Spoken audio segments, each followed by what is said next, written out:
আসসালামু আলাইকুম। নবম দশম শ্রেণীর প্রিয় শিক্ষার্থীবৃন্দ, তোমরা সবাই কেমন আছো? আশা করি ভালো আছো। আমরা অষ্টম অধ্যায় আলোর প্রতিফলন সম্পর্কে আলোচনা করতেছিলাম। আমি গত দুইটি ক্লাসে তোমাদেরকে এই চ্যাপ্টারের বেসিক বিষয় অর্থাৎ গোলীয় দর্পণের রশ্মিচিত্র আঁকার যে নিয়ম সেই সম্পর্কে আমরা আলোচনা করেছিলাম। অর্থাৎ গোলীয় দর্পণের কোনো জায়গায় বস্তু রাখলে কোন জায়গায় প্রতিবিম্ব গঠিত হবে সেই প্রতিবিম্বের আকার, আকৃতি, অবস্থান এবং প্রকৃতি সম্পর্কে আলোচনা করতেছিলাম। সেই ধারাবাহিকতা আমরা দুটি ভিডিও তোমাদের জন্য আপলোড করেছি। এই ভিডিওর ধারাবাহিকতা আমরা আজকে তৃতীয় ক্লাস নিয়ে তোমাদের সামনে হাজির হয়েছি। প্রিয় শিক্ষার্থীবৃন্দরা, যে এই ভিডিও যদি তোমাদের কোনো উপকারে আসে তাহলে আমার চ্যানেল তরিকুল ইসলাম কুষ্টিয়া এই ইউটিউব চ্যানেলটি সাবস্ক্রাইব করবে এবং বেল বাটনে আইকন ক্লিক করে রাখবে, যাতে নতুন নতুন ভিডিও তোমাদের জন্য আমি আপলোড করতে পারি। চলো বন্ধুরা, শিক্ষার্থী বন্ধুরা, আমরা আজকে আলোচনা করি। আমরা গোলীয় দর্পণ সম্পর্কে আলোচনা করতেছিলাম। আমরা গোলীয় দর্পণের যে অবস্থান, আকৃতি, প্রকৃতি অর্থাৎ কোথায় বস্তু রাখলে কোথায় প্রতিবিম্ব গঠিত হবে সেটা আমরা অনেকে বিভ্রান্তিতে পড়ে যাই। সেই বিভ্রান্তি দূর করার জন্য আমাদের এই প্রয়াস। এখানে আমরা এটাকে বলি মেরুবিন্দু। মেরুবিন্দু হচ্ছে পি। মেরুবিন্দুকে আমরা কি দ্বারা প্রকাশ করি? পি দ্বারা। সেটা তোমরা এরই মধ্যে জেনে গেছো। মেরুবিন্দু হচ্ছে পি। তারপরে আরেকটা পয়েন্ট ছিল, সেটা হচ্ছে বক্রতার কেন্দ্র। বক্রতার কেন্দ্রকে আমরা কি দ্বারা প্রকাশ করি? সি দ্বারা। বক্রতার কেন্দ্রকে আমরা কি দ্বারা প্রকাশ করি? সি। এবং এই সি এবং পি এর মাঝখানে একটা মিডল পয়েন্ট ছিল, সেটার নাম ছিল এফ, প্রধান ফোকাস। এবং এই পাশে কি ছিল? মেরু, অসীম। আবার মনে করি যে এই পয়েন্টটার 2, বক্রতার কেন্দ্র হচ্ছে 4, অসীম হচ্ছে কত? 6। এই 2, 4, 6 কি জিনিস তোমরা যদি নতুন কেউ এই ক্লাসটি করে থাকো তাহলে আগের যে দুটো ভিডিও আছে ওইটা একটু কাইন্ডলি দেখে নেবে। 2, 4, 6 এটা একটা শর্ট টেকনিক অ্যাপ্লাই করার জন্য আমি এটা 2, 4, 6 নম্বর দিয়েছি। এটা পয়েন্ট ছিল হচ্ছে 1। এবং এই সি এবং এফ এর মাঝখানে পয়েন্টটা ছিল নাম হচ্ছে 3, এবং অসীম এবং সি এর মাঝখানে পয়েন্টটা ছিল হচ্ছে 5। আমরা গত ক্লাসে দুইটা জায়গায় বস্তু রেখেছিলাম, একটা হচ্ছে সি ও এফ এর মাঝখানে, আর আরেকটা রেখেছিলাম অসীম এবং সি এর মাঝখানে। এই দুইটা পয়েন্টে বস্তু রাখলে প্রতিবিম্ব কোথায় গঠিত হবে এবং প্রতিবিম্বের অবস্থান, আকৃতি এবং প্রকৃতি কেমন হবে সে সম্পর্কে তোমাদের সাথে শেয়ার করেছিলাম। আশা করি সে ক্লাসটি তোমরা দেখে নেবে যদি কেউ না দেখে থাকো, আর যারা দেখেছো অবশ্যই বুঝতে পারবে এটা আশা করি। আরও যদি কোনো তোমাদের প্রশ্ন থাকে সেই সম্পর্কে তোমরা কমেন্ট বক্সে প্রশ্ন করবে, আমি উত্তর দেওয়ার চেষ্টা করব। এখন আমরা আজকে নতুন দুইটা পজিশন যেটা আমরা দেখে নিই, যে বস্তু যদি আমরা বক্রতার কেন্দ্রে রাখি।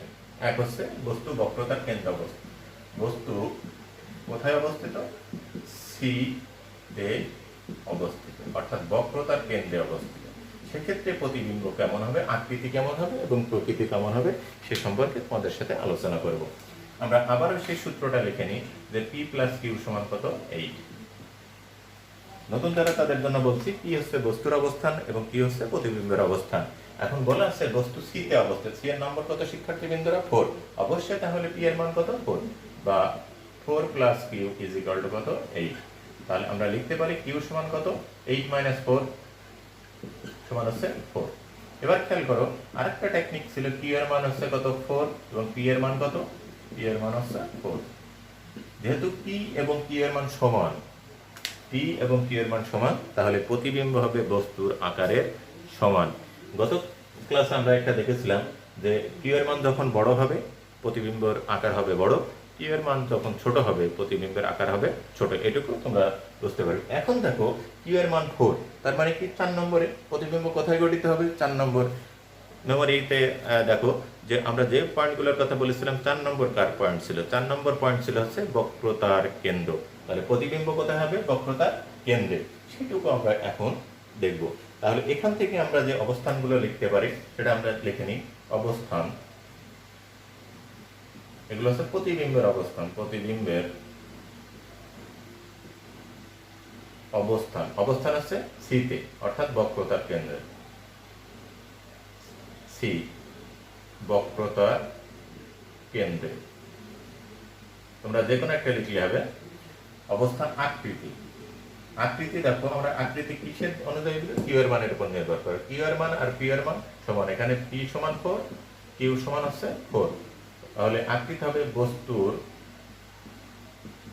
আকারের সমান প্রকৃতি। প্রকৃতি কি বলেছিলাম, যে অসীম থেকে এফ এর আগে পর্যন্ত, অর্থাৎ এফ এর আগ পর্যন্ত, অর্থাৎ 2 এর আগ পর্যন্ত যদি বস্তু থাকে তাহলে প্রতিবিম্ব হবে কি, বাস্তব। প্রতিবিম্ব হচ্ছে বাস্তব, আর বাস্তব হলে কি হবে, বাস্তব বা উল্টা। এসে প্রতিবিম্বের অবস্থান, আকৃতি, প্রকৃতি। এখন এই যে আমি কথাগুলো বললাম, আমরা এখন রশ্মিচিত্রকে দেখব।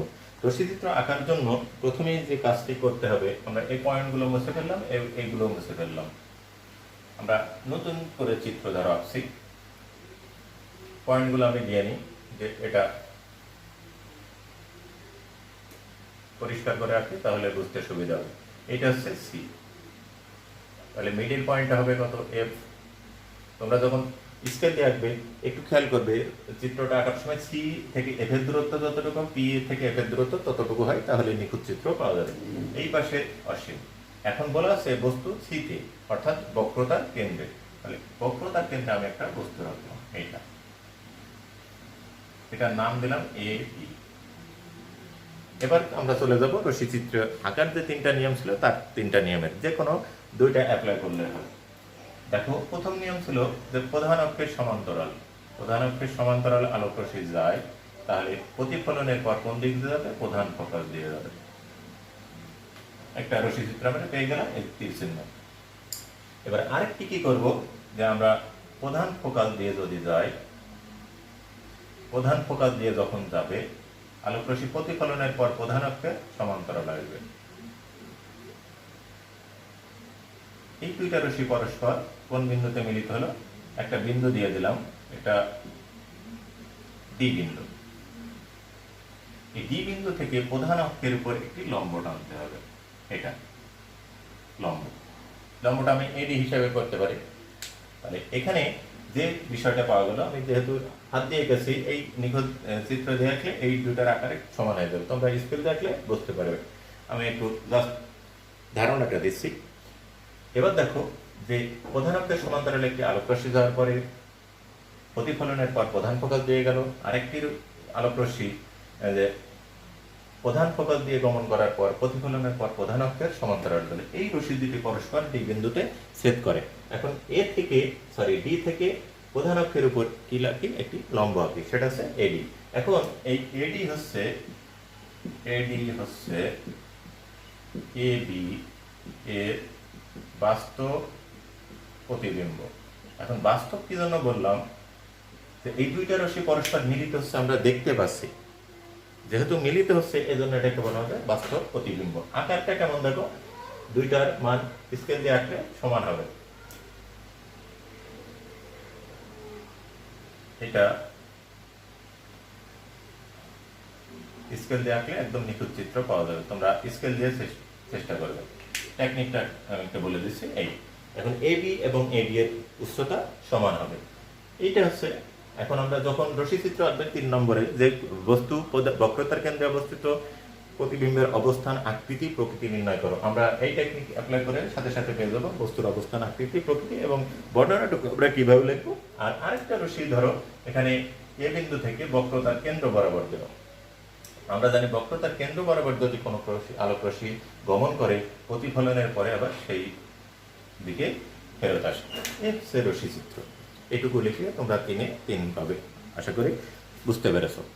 এখন আমরা 3টা পজিশনের লক্ষ্যবস্তু বক্রতার কেন্দ্রে গেল, লক্ষ্যবস্তু বক্রতার কেন্দ্র এবং প্রধান ফোকাসের মাঝখানে, সেটা আমরা গত ক্লাসে আলোচনা করেছি। লক্ষ্যবস্তু প্রধান ফোকাসে অবস্থিত, এটা নিয়ে একটা আমরা আলোচনা করব। লক্ষ্যবস্তু কোথায়, প্রধান ফোকাসে। এবার যেহেতু বলা আছে লক্ষ্যবস্তু প্রধান ফোকাসে, প্রিয় শিক্ষার্থী বৃন্দরা, তোমরা দেখো যে ওই নম্বরগুলোর কথা একটু মনে রাখো। প্রধান ফোকাস অর্থাৎ এফ এর মান কি ছিল, 2 নম্বর। বস্তু যদি 2 নম্বরে থাকে, প্রতিবিম্ব কত নম্বর হবে, 6 নম্বর। 6 নম্বর মানে কি, অসীম। আমরা মুখে মুখেই হিসাবটা করে ফেলতে পারছি। তাহলে তোমার যখন এমসিকিউ প্রশ্ন আসবে, এমসিকিউ প্রশ্ন আসলেই বলবে যে প্রতিবিম্বের অবস্থান কোথায়, প্রতিবিম্বের আকৃতি কেমন, তাহলে আমরা যদি বস্তু 2 নম্বরে থাকে তাহলে প্রতিবিম্ব হচ্ছে কয় নম্বরে? 6 নম্বরে। 6 নম্বরে মানে কি? অসীম। অসীম। এখন পি এর মান হচ্ছে 2। পি এর মান কত? বক্রতার প্রধান ফোকাসে মানে 2। তাহলে পি এর মান হবে কত? 6। তাহলে প্রতিবিম্ব অবশ্যই কি হবে? অবশ্যই বড় হবে। এক্ষেত্রে আমরা যেটা বলতে পারি অত্যন্ত বিবর্ধিত। দেখো এটা যদি আমরা গুণ করি, 6 দ্বারা যদি 2 কে ভাগ করি তাহলে 3 গুণ বিবর্ধিত, অর্থাৎ অত্যন্ত বিবর্ধিত হবে। এক্ষেত্রে রশ্মি চিত্র কি হবে আমরা একটু দেখি। এটা হচ্ছে বস্তু এফ, অর্থাৎ প্রধান ফোকাসে অবস্থিত।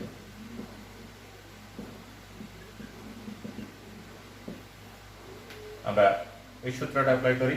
আমরা একটা দর্পণ এঁকে নিলাম, এটা হচ্ছে অবতল দর্পণ, এটা মেরুবিন্দু, এটা হচ্ছে বক্রতার কেন্দ্র, এটা হচ্ছে মাঝামাঝি পয়েন্ট, এটা হচ্ছে প্রধান ফোকাস, এটা হচ্ছে অসীম। এদিকে সি এর বাইরে সবই অসীম। এখন প্রশ্ন হচ্ছে তোমার বক্রতার বস্তু প্রধান ফোকাসে অবস্থিত। আরেকটা তোমাদের সাথে শেয়ার করি একটা বিষয়, যে বস্তু যদি প্রধান ফোকাস অথবা প্রধান ফোকাস থেকে ডান সাইডে যায়, এর থেকে পি এর মাঝখানে, এর থেকে শুরু করে এর থেকে পি এর মাঝে হয়, তাহলে বস্তুর আকার সবসময় ক্ষুদ্র আকারের নিতে হবে। তাহলে ওই চিত্রটা তাড়াতাড়ি মিলবে বলে মনে হবে। এইটুকু হচ্ছে, চিত্র বড় নিলে এখানে চিত্রটা বড় হয়ে যাবে। বস্তুর আকার যত বড় নেবে চিত্র তত বড় হবে। বস্তুর আকার যত ছোট নেবে বা ক্ষুদ্র নেবে তত তাড়াতাড়ি আমরা সেটাকে মিলিত করতে পারবো। এখন দেখো আগের নিয়ম, যে আমরা আরো একটু ছোট নিয়ে নিলাম। এই এটা হচ্ছে এ, এটা হচ্ছে বি, আগের মতো প্রধান অক্ষের সমান্তরাল আলোক রশ্মি দ্বারা। তাহলে সেটা কি হবে? আমরা আগের নিয়ম অনুযায়ী প্রতিফলনের পর প্রধান ফোকাস দিয়ে চলে গেল। খেয়াল করো, বুঝতে পারলে খুবই সহজ। যে কোনো 2টা রশ্মি চিত্র আমরা নিব। এখন দেখো, তাহলে 1 নম্বর নিয়ম আমরা অ্যাপ্লাই করলাম, প্রধান অক্ষের সমান্তরাল গেল, প্রতিফলনের পর প্রধান ফোকাস দিয়ে চলে গেল। এবং আরেকটা রশ্মি, বস্তু যেহেতু প্রধান ফোকাসেই অবস্থিত, তাহলে আমরা প্রধান ফোকাস দিয়ে আলোক রশ্মি নিতে পারছি না। এখন এখান থেকে আমরা এই বিন্দু থেকে একটি রশ্মি বক্রতার কেন্দ্র বরাবর পরিচালনা করতে পারি, সেটা আবার প্রতিফলনের পর ওই বিন্দুতে ফেরত যাবে, অর্থাৎ এই বরাবর চলে গেল। আরেকটা পয়েন্ট আমাদের লাগবে। এখন দেখো আমাদের আরেকটা পয়েন্ট কিন্তু ফাঁকা আছে। এই বস্তু থেকে যদি বক্রতার কেন্দ্র বরাবর আলোক রশ্মি আপতিত হয়, তাহলে প্রতিফলনের পর ওই পথে ফেরত আসবে। সেটা আমরা একটু আকার চিন্তা করি, যে আমরা সেক্ষেত্রে একটু টেকনিক অ্যাপ্লাই করব, যে এই সোজাসুজি তোমরা স্কেল ধরে এই সোজাসুজি ডট ডটটা দিয়ে নেবে, তাহলে তোমাদের এখান থেকে এই বরাবর আলোক রশ্মি বক্রতার কেন্দ্র বরাবর আপতিত হওয়ার পর প্রতিফলনের পর ওই বিন্দু দিয়ে চলে যাবে। এবার আমরা এটা যুক্ত করে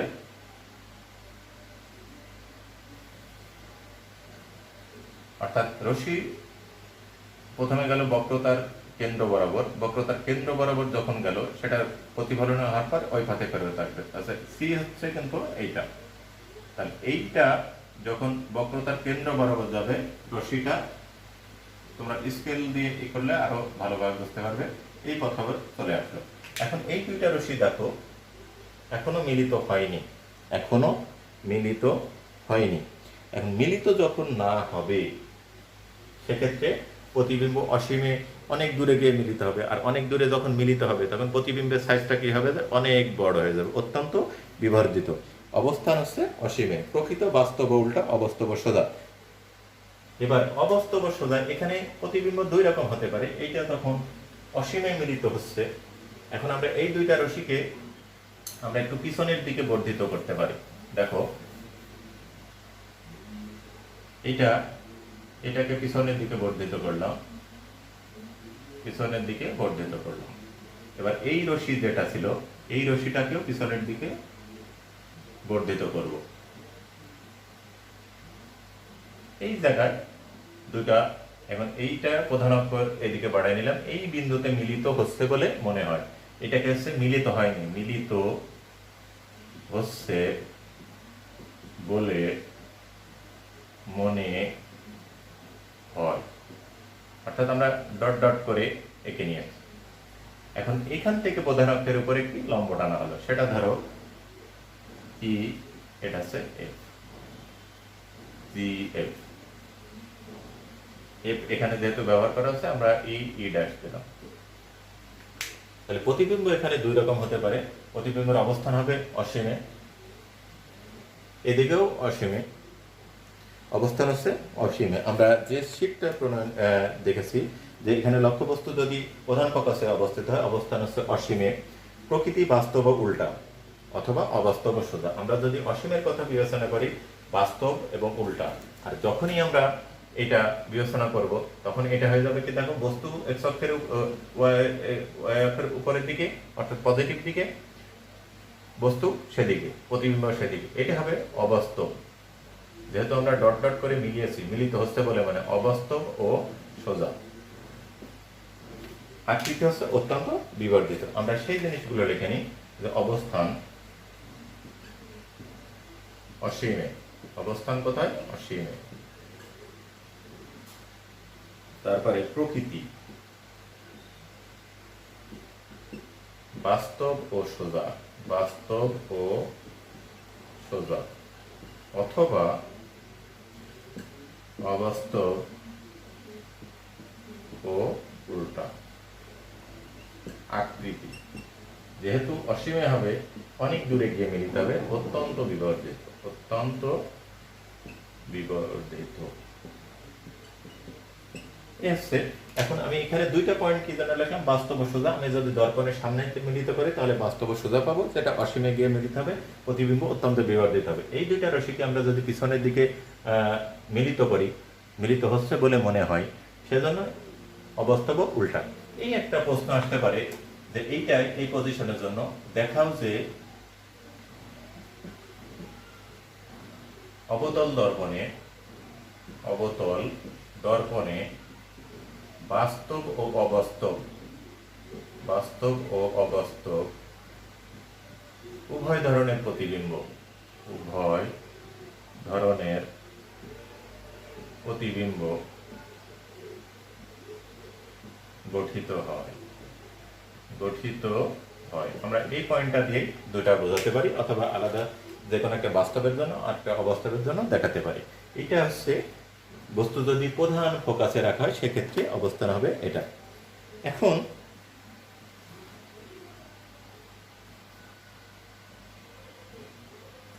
অবতল দর্পণে বাস্তব এবং অবাস্তব উভয় ধরনের প্রতিবিম্ব গঠিত হয়, এই হচ্ছে পয়েন্টটা আমরা আলোচনা করলাম।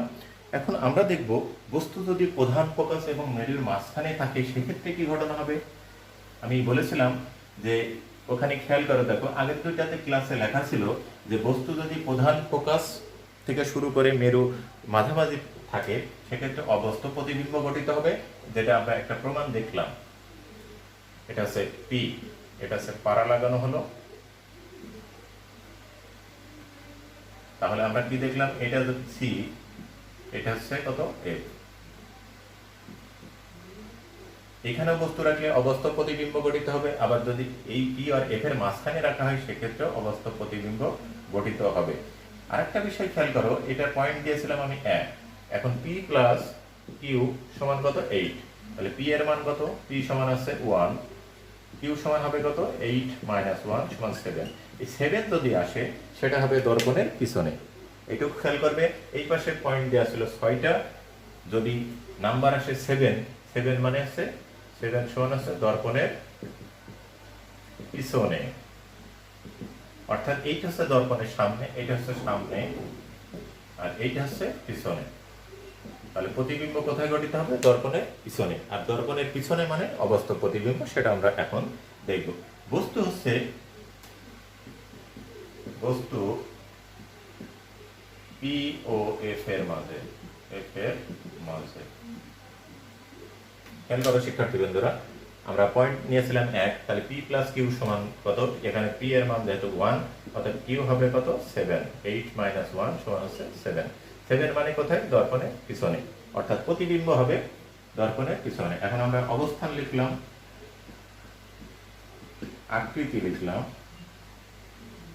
প্রকৃতি লিখলাম। সেক্ষেত্রে আমরা কি কি ঘটনা দেখতে পাবো সেটা আমরা দেখি। দর্পণের পিছনে যেহেতু 7 আসছে, কিউ এর মান দর্পণের পিছনে। এখন আকৃতি কেমন হবে? বিবর্ধিত।